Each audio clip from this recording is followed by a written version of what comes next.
Crónicas del Escoutismo. Episodio 8. El primer Jamboree. El mundo se unió. El 30 de julio de 1920, las puertas del imponente complejo de Olimpia, en Londres, se abrieron para dar inicio a un evento que marcaría un antes y un después en la historia del movimiento. En ese momento exacto, una idea que parecía imposible se convirtió en una realidad visible y monumental. El escultismo ya había comenzado a expandirse con fuerza por distintos rincones del planeta, y lo que había nacido apenas 13 años antes como una modesta experiencia de campamento en la isla de Brownsea se había transformado en una corriente imparable. Jóvenes de diferentes países, culturas y realidades estaban viviendo bajo los mismos valores y compartiendo un idéntico espíritu de servicio. Sin embargo, el contexto global era extremadamente frágil. Europa acababa de salir de los horrores de la Primera Guerra Mundial, un conflicto devastador que se había cobrado la vida de miles de aquellos primeros muchachos que habían leído Scouting for Boys en su infancia y que terminaron en las trincheras. Baden-Powell observaba este panorama con profunda tristeza, pero con una determinación renovada. El fundador sabía que el escultismo corría el peligro de ser utilizado por los gobiernos de la posguerra como una herramienta de instrucción militar, algo que él rechazaba tajantemente. Para salvar su obra y demostrar que la ley Scout estaba por encima de las fronteras políticas, planteó un desafío ambicioso: reunir a scouts de todo el planeta en un solo lugar para celebrar la paz. El veterano militar channelizó toda su experiencia logística para orquestar la mayor asamblea de jóvenes jamás vista. Para bautizar el encuentro, recurrió a un término enigmático que había escuchado en sus campañas: Jamboree, una palabra que en ciertas jergas nativas hacía referencia a una reunión ruidosa de tribus. El nombre era perfecto para romper con la rigidez de la época y anticipar la fiesta multicultural que estaba por desatarse. Lo que ocurrió en Olimpia superó cualquier expectativa. A pesar de las dificultades de transporte de la posguerra, 8.000 jóvenes de 34 naciones respondieron al llamado. Comenzaron a desembarcar en los puertos británicos provenientes de Francia, Estados Unidos, India, Australia, Sudáfrica y diversos puntos de América Latina. Cada delegación traía consigo su propio idioma y costumbres, pero todos vestían la misma camisa caqui y el mismo pañuelo al cuello.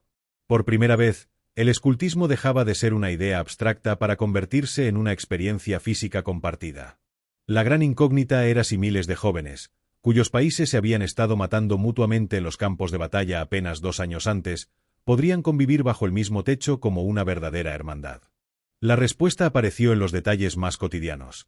En cómo los muchachos se saludaban con la mano izquierda sin conocerse, en cómo compartían sus raciones de comida y en cómo se ayudaban a levantar las pesadas lonas de lona sin necesidad de palabras. No hacía falta hablar la misma lengua. El lenguaje de los nudos, las señas de pista y la sonrisa scout bastaba.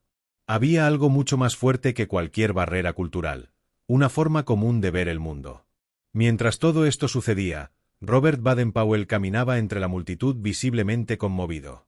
A sus 63 años, el viejo general entendió que lo que estaba presenciando ya no era simplemente el resultado de su ingenio personal, sino una fuerza social autónoma que había crecido más allá de él. El movimiento había tomado vida propia para pertenecerle legítimamente a toda la infancia del mundo. En medio de ese encuentro histórico, el 7 de agosto de 1920, llegó el clímax que quedaría grabado para siempre. En la gran arena central, ante el clamor de miles de voces y un mar de banderas, Baden-Powell avanzó hacia el escenario. En ese instante, un joven scout, de manera espontánea y representando el sentir de todas las delegaciones, lo proclamó formalmente como el jefe scout mundial. Aquel reconocimiento no nació de un decreto gubernamental, sino del corazón de los propios jóvenes. Al tomar la palabra, Baden-Powell pidió a los muchachos que regresaran a sus patrias convertidos en embajadores de la paz, unidos por el lazo de la promesa. El primer Jamboree Scout Mundial demostró que era posible construir una plataforma común basada en el respeto y la cooperación mutua. Ese momento dejó una lección inalterable. El mundo podía ser un lugar distinto si la juventud aprendía a convivir bajo el amparo de la ley Scout. Aunque todo lo que ocurrió en Olimpia fue histórico, en realidad solo representaba el principio de la madurez del movimiento.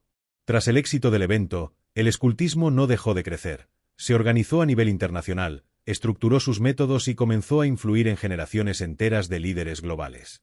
Si querés descubrir cómo el escultismo pasó de ser un movimiento en expansión a una organización global sólidamente estructurada, suscríbete a Crónicas del Escoutismo. Porque lo que comenzó como una idea alrededor de una fogata, ahora estaba listo para transformar el futuro. Siempre listos.